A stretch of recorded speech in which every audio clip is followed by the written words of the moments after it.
Hello, and welcome to Life of a Boss, the podcast, hosted by entrepreneur, public speaker, and mentor, Jason Hardin. This podcast is all about helping audiences create and reach their own definition of success through positive thinking, perseverance, and personal development. Having survived extreme obstacles from an early age, such as cancer, poverty, abuse, family dysfunction, and even homelessness, Jason has learned how to master the art of resilience and defy all odds to become the boss he is today. So, get ready for some serious game and remember to keep an open mind. Now, without further delay, here is your host, Jason Hardin.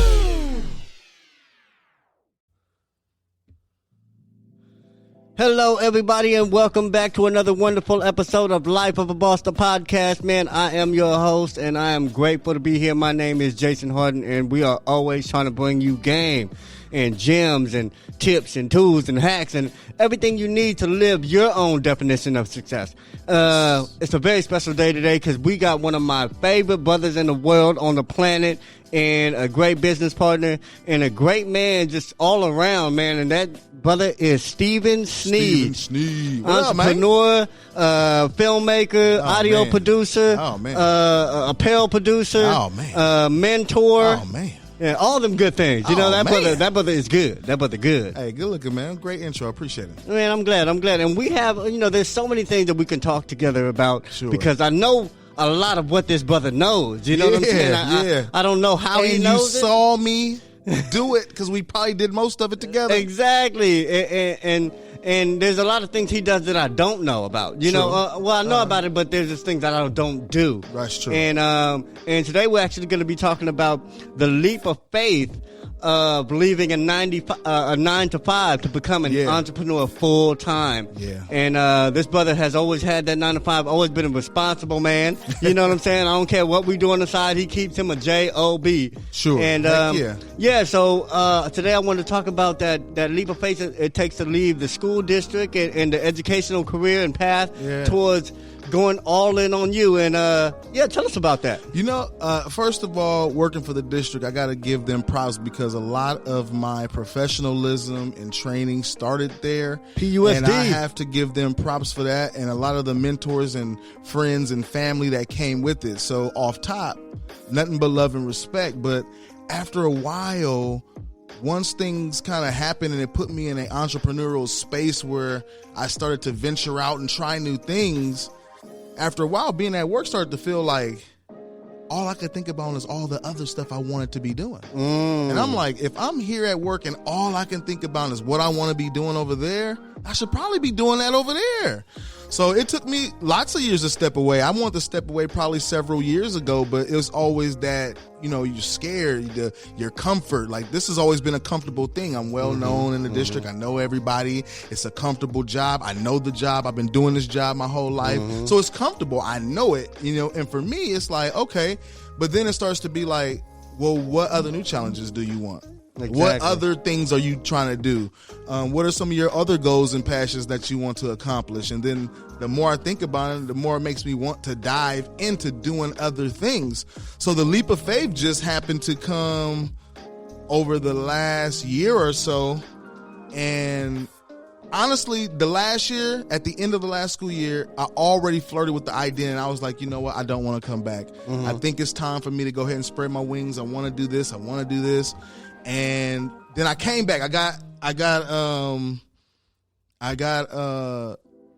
approached by staff, kids, parents. It's like, Mr. Sneed, you can't leave us. Come on, man. Like, we love you, man. Like, but it's so hard I to came leave back. That. Yeah, it's hard to leave that. Because when you're wanted and appreciated and loved, and there was a lot of purpose built in too. So it was hard to so I came back. Yeah, and I was like, okay. But when I came back, I just slowly started to feel like I want to do more. And like I said, it got to the point where every day, all I thought about was, I want to do this. I got to get these orders out. I want to do this. I'm excited about this design I started. I want to create something new. And it's like, the film had a nice little run, and we were doing this and doing screenings, and it was like, it had its own little life and its own world. And it's like, man, I want to keep doing me. I want to pour in all the energy I poured into everybody else into me.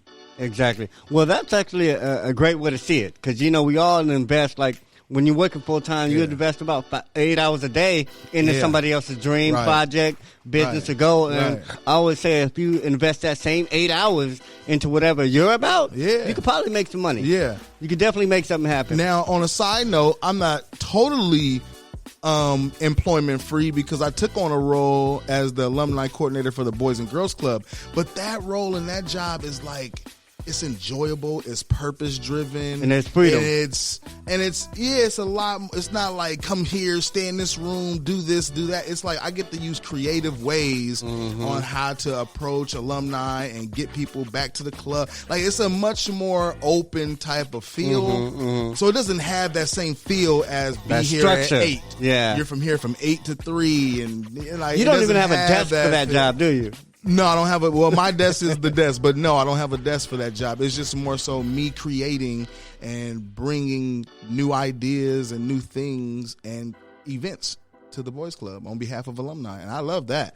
So I'm not totally unemployed in that sense, but that job doesn't have the same vibe as a traditional 9 to 5, and it is part-time. Absolutely. And I wanted to touch on this subject because, man, it's 2022. Yeah. And being a boss is popular now. You know, being an entrepreneur is trending. You know, getting it, you know, especially with new technology, internet, and all these so many ways to get it from home, get it from your laptop, get it from your house, get it from your car. There's so many ways to get it now. So there's so many, you know, avenues of entrepreneurship. And I just wanted to touch on or ask you, when did you decide to, basically not even when, what had to be in place for you to give up the 9 to 5? Like, was it a savings amount? Was it I know I can make this much money doing this? You know, that option. Like, what had to be in place for you to decide to leave? Because a lot of people are so willing to leave their jobs, but they really ain't ready. Yeah, because people don't say that this shit ain't for everybody. Yeah, you know, entrepreneurship, being your own boss, creating your own business, it's just not for everybody, and it can be, but everybody ain't ready for it. Yeah, when were you ready? Okay, well, I think it took me losing my position at PUSD to throw me all the way into what entrepreneurship is and how to really approach it, because you were forced almost. I felt like it because this was a job that I worked so hard to get, and I finally got it, and literally it was gone in a year and a half.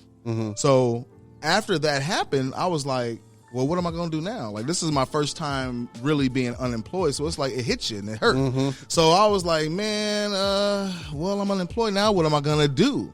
So then that was the first wave of, you know what? I'm about to leverage all of my connects, all the people I know, all the skills that I know, and create one project. And that project was the birth of Pasadena Exploring Solutions to Reduce Gang Violence, the documentary film. So that opened up a whole nother thing, because now I'm unemployed, but now I'm using all of my time on a project for me. And that felt amazing to be able to do that, because I could never do that before when you have a 9 to 5. Literally from the moment I woke up to the moment I went to sleep, it was film. So that was the beginning. But then connecting with you when I got fired, I didn't get fired, but when I got laid off, and connecting with you, and we were talking about how to build the film, and you were speaking on, well, we should use the clothing as like a partnership to build the film. So therefore there's these collaborations in place to grow on. So it's not just about the film, and it's not just about the clothing, but they low-key both help grow. Because we still had to fund the film. Yeah, we definitely had to fund the film. So I think that was really one of the moments where it's like, okay, now I'm using all my time to create something I want to do, and now I'm collaborating with my boy, and we're creating clothes, and like the brand grew, the film came out successful, and now it's like, oh shoot, we could do this. Yeah. So that's, I think 2017, 2016, 2017 is when all that took place, and it kind of like gave me finally to open my eyes and say, I think I could do this on my own. So one thing that had to be in place for you is like a little bit of experience. Like, first of all, you were forced. Yeah. So that it wasn't just a decision at first. Yeah. Of course, it was now, like more recently, because you left a job. But before, you was forced. Yeah, I was like, all right then. Yeah. So one thing that also helped, that was also in place, was a network. Because you expressed how when you were going that entrepreneur route or forced to take on your own project, you tapped into your network. Yeah. How important is it to tap into your network once you start your own business or venture? You know what? I think sometimes we forget how important it is, but your network is really everything. And I say that because even working in the film, I had to reach out to a lot of people. Yeah. And what I failed to realize at first was people really do want to help you. They do. And I was like, that. man, so like literally I reached out to so many people and everybody was willing to set a date and come and sit down and be a part of this thing, minus a handful of people, you know, exactly. But in the grand scheme of things, that's going to happen. And you realize like people mess with you, and the better relationship that you have and the bigger your network, like you really have. I think that's when I started to coin that phrase moral currencies, because you start to tap into your network and start getting yourself and your foot in places that you would never be able to buy into. Exactly. You getting support that you can't even pay for. Exactly. So like when those things are happening, you realize how much your support is, and that's the reason why you have to foster those relationships and keep them and you know, connect with your people. So while you were working and, you know, fully employed and fully, like, you know, on that ship, you know, that slave ship, we call it the slave ship sometimes, you know, you were building your network then. So even before you got all the way into entrepreneurship, you were building your network. There was a network even within just PUSD. Like I bounced around from school to school. I've learned who principals are from certain places. I know kind of who does what. Everywhere that I have worked, I still had those connections from there. Other agencies I work for, I still got connections from there. So when it's like when you look up and realize you need a favor, you literally have a Rolodex of people to reach out to ask for assistance. And most people are really there for you. Why? Because you've been there, they've seen you, your work's proven, and they probably like you. Those things all accumulate into getting the support that you were looking for or wanted.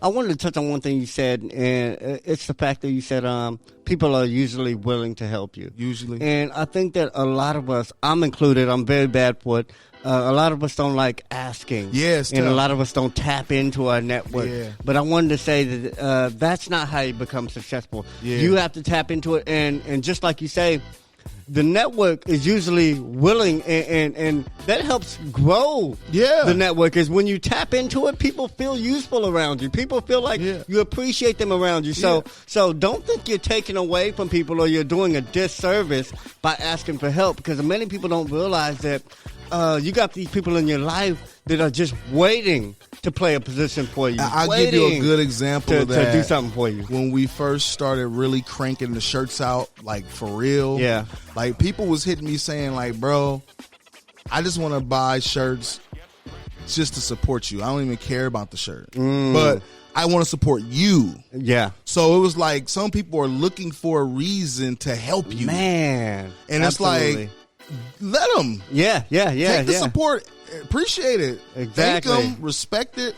And you know, it's okay to be appreciated. It is. But like that first wave, it was like, man, I just want to support you, man. I see what you do. I see you be in the community. Oh, I see you work with the kids. Man, I'll buy 10 shirts. And it's like, oh.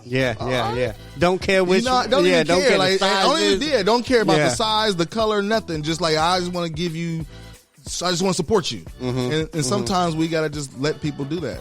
So what else had to be in place? Like, okay, you said your network was in place. You know, you said the ability to know you could do it was in place because you were forced. You know, so what else had to be in place for you to decide, you know what, I ain't coming back no more? Well, it was the middle of the year when you decided this. It wasn't like a good transition point. It was like, you know what, I'm going now. First of all, I didn't want to come back because I knew coming off of COVID was already going to be difficult. It was going to be all these new things going on. It's going to be, does the district have these things figured out? And it was crazy. All the mandates. Mandates. And then, you know, I had to wear my mask all day. I hate that thing. And it's just like all these things were in place, but outside of that, I had to have the confidence to do it, and I had to have the proof as far as revenue and that I could make the money to do it. I wasn't just going to walk away not making no money, talking about I'm going to go figure it out. Yeah. I had to start making my money independently to realize that I can leave and sustain myself. Yeah.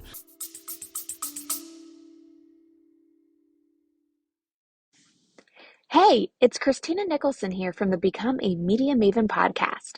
I'm a former TV reporter and anchor, and if you're a business owner, you're going to want to check out Become a Media Maven because I am not holding back when it comes to sharing my experience in the newsroom, what works, and what'll get you in the national spotlight. You don't need to hire a PR agency like mine. Just listen to the podcast where I share all of my secrets, and I talk to some pretty cool people too. So did the money that you made from your side businesses or your businesses have to equate to what you were making on your job, or just have to show enough potential? Like, okay, if I put more time into this, I can make what I'm making at work. It definitely had to show potential, but many times over, it made just as much or more. So when I see that it's making just as much or more, it makes me realize I could do it. Now, on the flip side of this, sometimes I still think like, I'm just leaving a couple to a few grand on the table because I feel like I probably could have stayed, could do both, and got that, and then clock out and come here and do Steve me. likes all the money. You know what I'm saying? So how can I get all the money? I still feel and felt like I could still do that job, but I think it's about getting your time back. Absolutely, and everything you build for yourself. It's you. You know that's your brand. Like, okay, you put in 8 hours of work over there. Okay, that 8 hours damn near doesn't count for anything once you leave. But the 8 hours you put in for you, it might be 16 hours now. It might be 12 now. You know what I'm saying? Now, you know, being an entrepreneur, you don't ever turn off. Exactly. You're always on the clock. Exactly. So and has the trade-off been worth it? You know what? So far, it's still new. I know it's still fresh. I left in the end of December, the end of Christmas break, and now I've been on for the last couple of months. Can I say a couple of months? It's been 5 weeks, probably. But so far, I love it. I love being on my own schedule. I love doing things kind of as I see fit. I like doing them on my time frame, and I like to work. So it's not about being lazy or not wanting to work. I like to work. But I finally get to put all that energy and working on my stuff, creating my design, updating my logo, getting my orders out, figuring out my next venture. You know what I mean? Like, I like that. So my question now would be like, what is the key mentality to have? Because, you know, just like you said, you like to work, you know? And because you work for yourself doesn't mean you freed yourself from work. Yeah, you know far from it. Because you were probably doing things at your job but with less physical than you do for yourself. You know, so for those people that think that, you know, I hate this job, man, just because they hate the work. Yeah.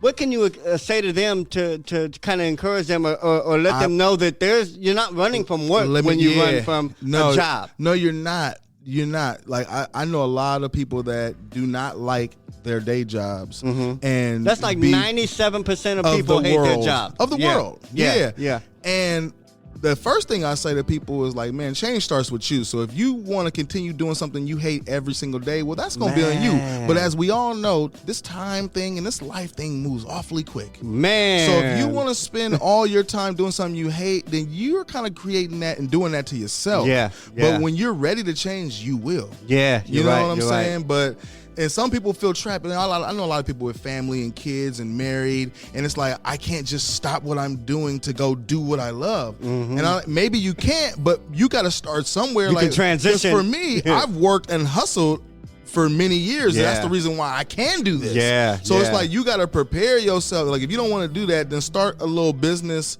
on a side and do that when you get off. Yeah, exactly. And then when that thing starts to catch some traction and hopefully blow up for you, then you can put one aside and say, I'm going to focus on this. But you can't just complain and say, I hate this, I hate this, I hate this, I want to do something different, but you're never doing nothing different. You know what? I say it every Monday. you know, I talk a lot of shit about people that hate Mondays. Yeah. And I say, if you hate your Monday, then your Saturday and Sunday wasn't used right. You know what I'm saying? Right. Because a lot of people, they hate what, just like you said, they hate what they're doing, but they're not willing to put in that extra work for that transition. Right. And that extra work is meaning before I quit the job I got to start a whole nother job, which is my business. And go extra hard. Exactly. And do that on my lunch break. I got do it, on breaks, or even if I got a job that I don't have to use my brain too much, I got to make lists. I got to think. I got to take notes down. I got to, conceptualize what I'm going to do when I get off. And it's like you have to work 2 jobs. And that's the whole thing. Like, for a while. What I've heard a lot of is like the people who work a 9 to 5 is so stressful and it's so daunting that when they get off, all you want to do is relax because they're so burnt. But it's like you got to have that's the cycle. You got to have the reversed effect of that. Like when you get off, you got to tap into you and go harder than you did at work. You got to have more energy. Man, you can't let the job burn you so much that your ambitions die. Exactly. And the whole thing, I guess, of this whole podcast, this whole episode, is just explaining that it's not easy. It's not. Some people make it look easy. Steve can make it look easy, and I'm pretty sure he can tell you the challenges. Like, okay, let's touch on what were some of the challenges of trying to run your own business with go to work. Well, you're always fighting against the clock. You're always like for me, when I was working, I was like, dang, okay, would I get off at 1:30? Oh shoot, I gotta hurry up and get down to Linda, which is the supplier, to make sure she don't close, to make sure I get whatever I need. And then me, I like to get all my orders out in 24 to 48 hours. So I'm trying to hurry up, get my stuff, come back. And it's a race against the clock because I spent so much time over here that this time is kind of like I gotta like play within this smaller construct of time. So getting that balance and trying to figure out, okay, if I'm gonna dedicate this time over here, how do I put this into me? But I was making it happen. As soon as I get off, I'm hitting the freeway. I'm going to pick up all my shirts and hoodies. I'm hurrying up here. I'm cutting everything. I'm getting everything pressed, and then I'm hurrying up in the shipping. The post office, and I'm trying to get to the post office before it closed to send everything out, all in a day. And it's like, that's the challenge, is getting your time back and being able to do all those things you want to do within a certain time frame. And sometimes it happens, sometimes it don't. But the fact that you're constantly moving is, that's the best thing you can hope for, is to keep moving forward. Is it worth it? I think so, man. I'm not where I want to be, but I like where I'm at. You know what I'm saying? You can use where you're at to get exactly where you want to be. I feel like taking this leap of faith puts me just in a great position, because it's like, I know one of the questions, like one of your great accomplishments, and I'll get to that. But like, we're sitting in our own office. You know what I'm saying? We worked hard for this. We took some loss. We didn't have some bumps in the road. We didn't have some tragic situations go down, right? But here we are today. I'm being interviewed by my boy, and we in our own office where we facilitate all kinds of stuff, produce our products and clothing and all the other things we do. And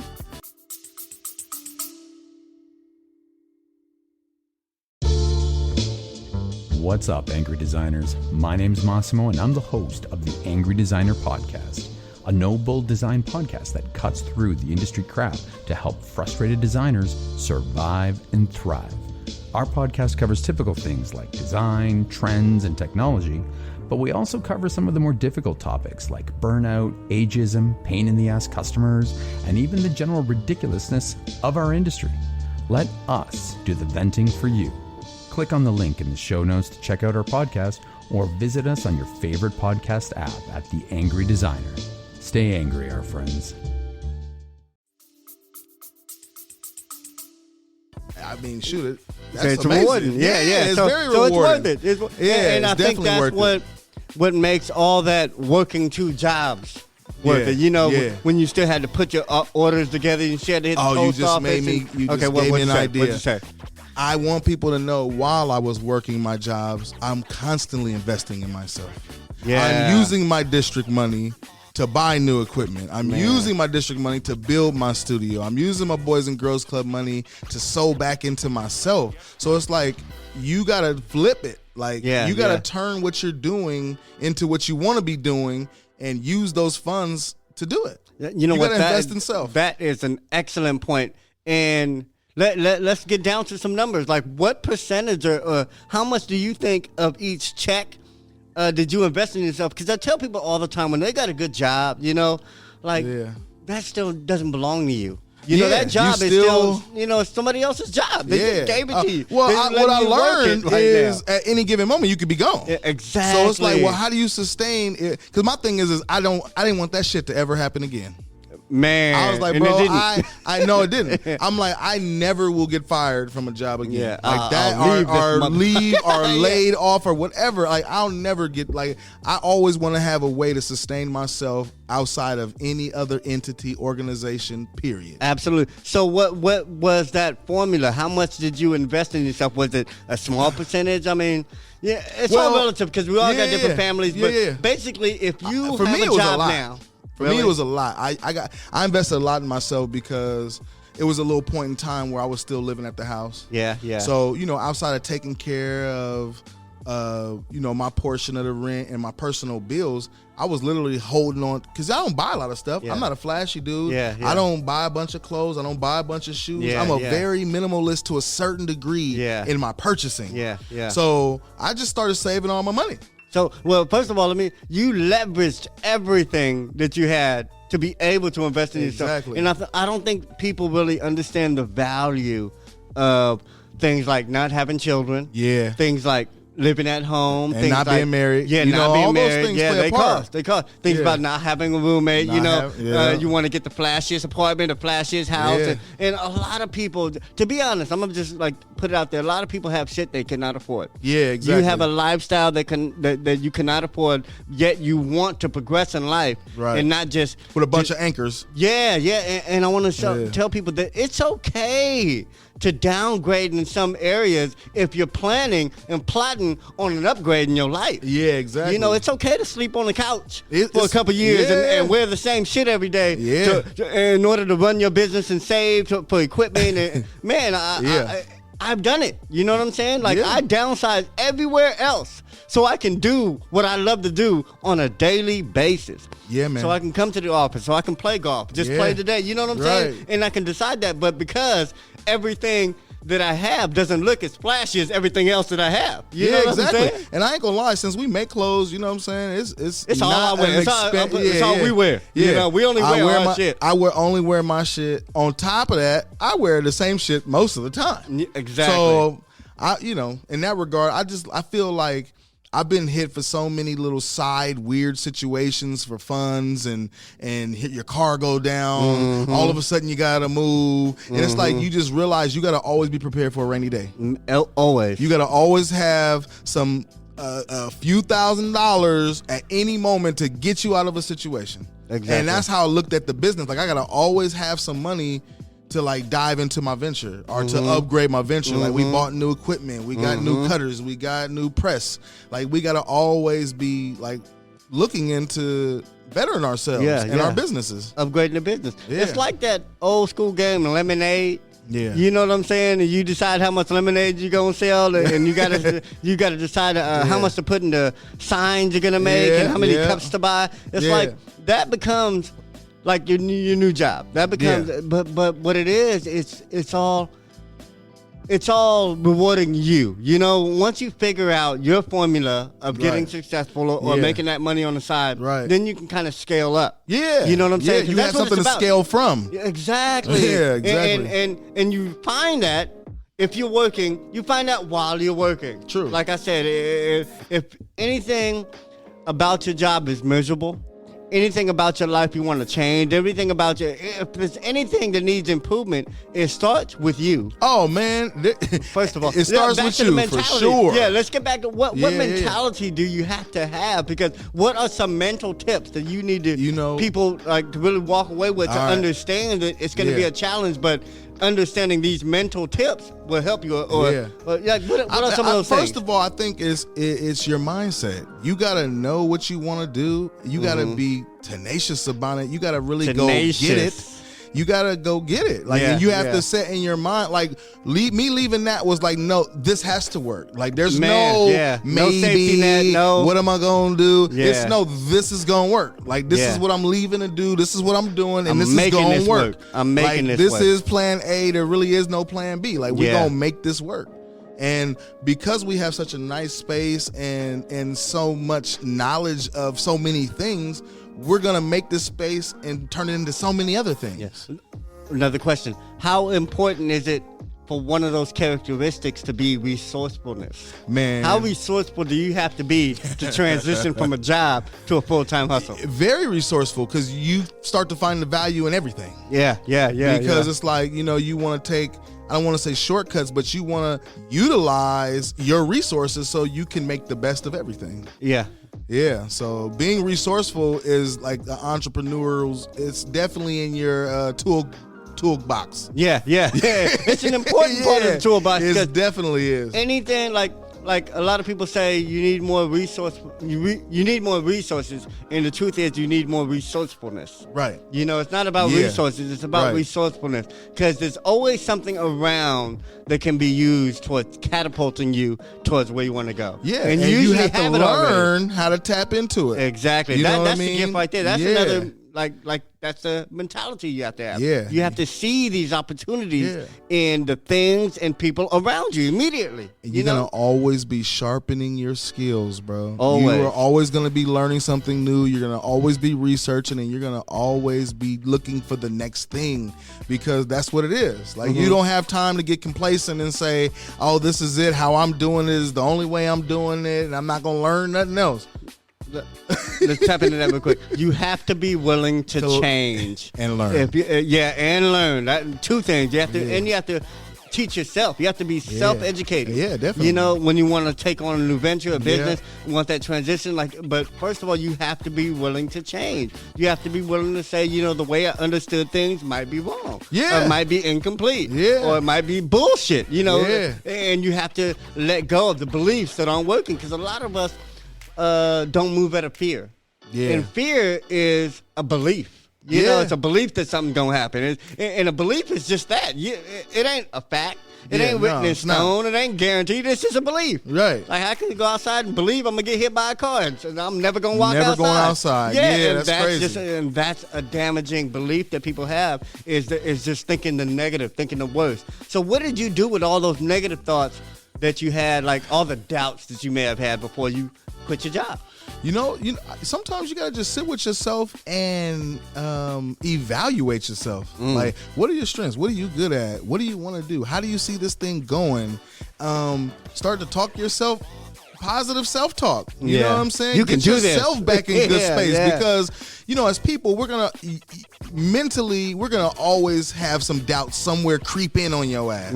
They gonna creep in on you, and you gotta sit with those like, damn, do I do it or not? But something in you has to be able to combat that and be like, wait, hold on, I'm not letting that deter my plan and my goal on what I'm trying to do. Get that negative talk out of here and really start focusing on the positive stuff. Focusing, like, I don't even put myself around positive people. Yeah. We only talk about positive shit. Yeah. We only do positive things. Yeah. So I think about positive stuff. You know what I mean? So it's like, what are you putting around yourself? Because a lot of what you put around you and a lot of the things you intake is probably outward projecting how you think and feel about your surroundings. So one of the things, if you are planning that transition, before you make that transition, you might want to get around better people, or another circle of folks that can influence you, or in a better way, or push you to move forward, or mentor you. It's like it's hard to do things by yourself, and it's hard to motivate yourself when you don't have nothing to draw from. If all you have is negativity in your life, and your family just doesn't want you to change, and maybe your parents didn't have all the game, and maybe your spouse is negative, it's like you're gonna and it happens. It does I'm just happen. saying that because it definitely does. People get caught up in these ruts, and if you're in one of these ruts where everybody around you seems to be like, downplaying who you really can be, you got to get around new people. Yeah, because some of their some of their beliefs may transition over to you, and you may start believing it. Exactly. So you want to unrut yourself by being around folks that push you in a level to a level that's beyond where you're at now. Obviously, you can't control who your family members are. Exactly. But you can control who you spend your time with, and who you hang around, and who you decide to be around. Yeah. Okay, man, you made that transition. Now tell some of the audience, tell our audience some of the businesses that you are into and some of the projects you got going on and some of the things you do now that actually make money. All right. Well, first of all, where can they find you? I'll get into the first and final, but the things that we do, first of all, there's so many elements, because once I kind of jumped into like the graphic design part of this thing, I remember I used to come to you to be like, hey man, design this album cover for me. And he was like, okay, no problem. And it was great because the homie got me, right? Yeah. But then after a while, you start to get into a place where it's like, I can't keep asking the homie to do everything because I got a lot of thoughts. Yeah. And I got a lot of things I want done. Yeah. And I can't keep asking my guy to create my stuff for me. Yeah. So my boy, Mike, he was like, bro, you're an artist. Just pick up Photoshop. And I'm like, you know what, bro? You're right. I was running from it. Why? Because I didn't want to learn nothing new. Yeah. I was already dealing with the fear of, man, I got to learn a new program from scratch. Oh, it's going to take me forever. It's going to be hard. And I was running from it. Yeah. But picking up Pro Tools, my boy Mike Towns just walked in, too. Not studio. Pro Tools, picking up Photoshop. My guy, he told me, like, man, stop, man, you're an artist, bro. Pick up Photoshop and get to it. And it was literally one of the best things I've done, because that started turning into doing logo designs for people. Then it started turning into me creating my own designs for clothing.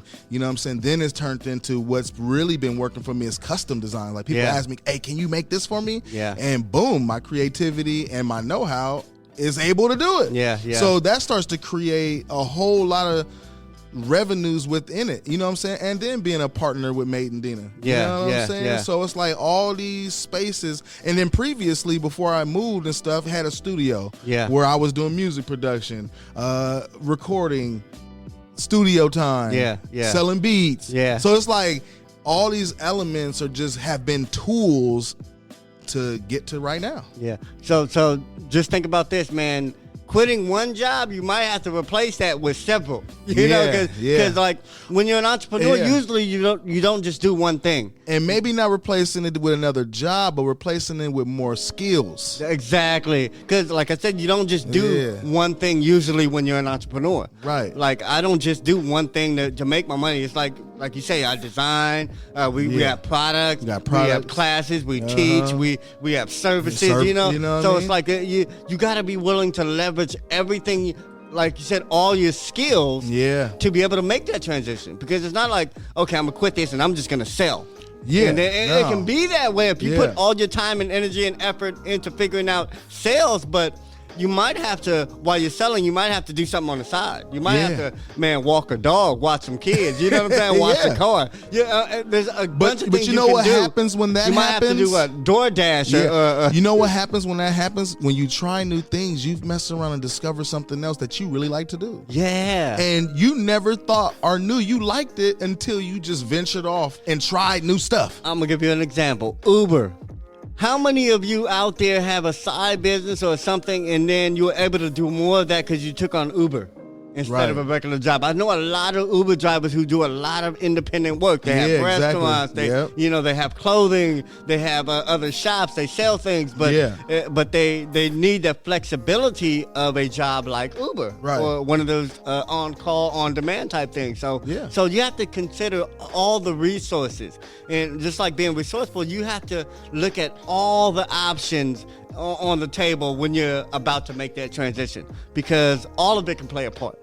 All of it can make it easier or harder. But the more opportunities you can identify, the more leverage you can identify around you and from the people, your network, your gifts, your equipment, man, all that. It gets easier.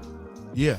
Well, I think it gets easier when you finally tap into who you are and what you do. Man, that's it. That's the most important thing. That's when it gets easier because you know what you're about and you know how to do it. Mm-hmm. And then you eventually get paid just to be you. Yeah, exactly. When you're an entrepreneur, right, I think that the success of it all is being able to get paid just to be oneself. Right.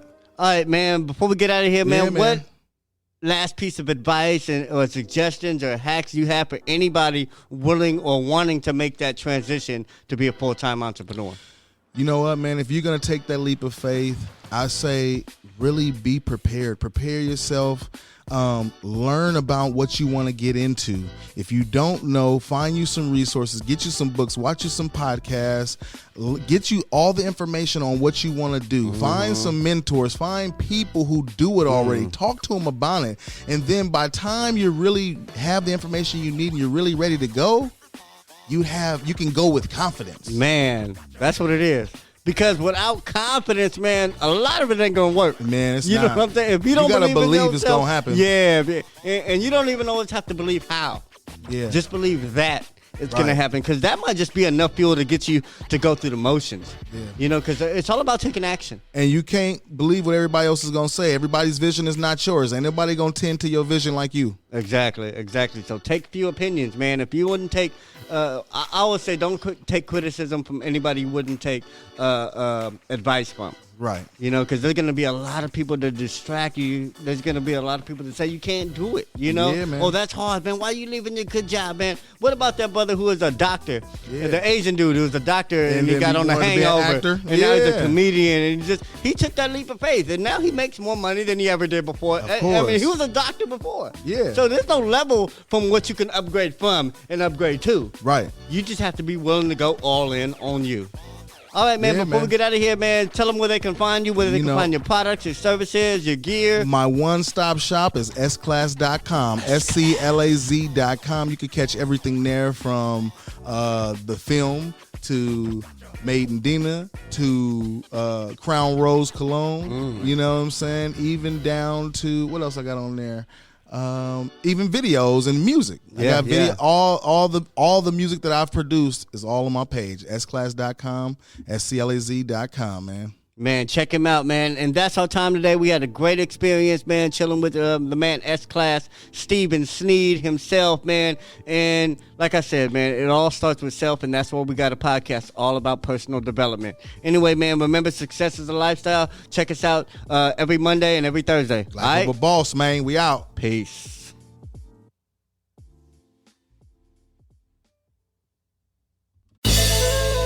Did anything stand out to you in today's show? If so, let us know. Your questions, comments, and concerns are important to Jason, as he is determined to always deliver to you only the most impactful information and content. Until next time, please subscribe, like, comment, share, and leave a review whenever possible. You may visit lifeofaboss.net for more episodes and great resources to help you become the absolute boss that you were meant to be. You can also follow Jason on Facebook, Instagram, and Twitter at Hardin. Thank you. And never forget that success is a lifestyle.